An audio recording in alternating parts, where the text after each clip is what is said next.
Eto na nga, Mare. Eto na yun. Oh, grabe naman talaga. Ang galing.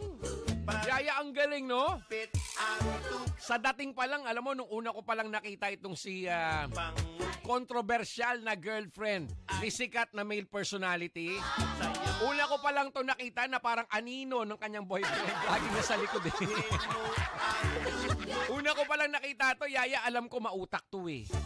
Alam ko wise to eh, no? Eto na nga, Mare, eto na. So, eto na. Etong si controversial na girlfriend, may laptop na hindi ginagamit. So, ang ginawa niya, binenta yung kanyang laptop sa boyfriend. Eh, syempre si boyfriend, binili. Mahal eh. Love na love. Tandaan nyo, walang forever. Damay-damay na to. Eh, love na love, ka-winner. Love na love ni boyfriend yung kanyang girlet. Syempre, binili niya yung binibentang laptop. Ang ending, Yaya. Alam mo, kunyari, si girlfriend din ang gumamit ng laptop. Hinihiram lagi yung laptop eh. Oh, takmao, ang galing-galing.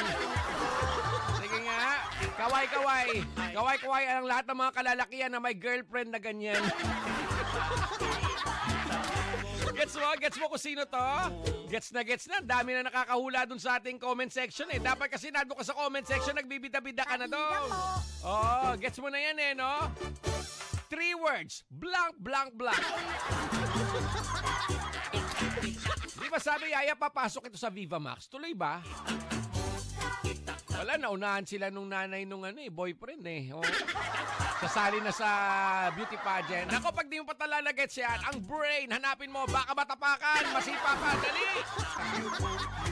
Ibubulong na ni Kuya Jay, si controversial na girlfriend ng sikat na male personality na nagbenta ng laptop sa boyfriend, pero siya din ang gumamit, takma ulang. Ay na, mautak lang. Siya ay si! Bulong na natin, siya ay si! Yun na yan!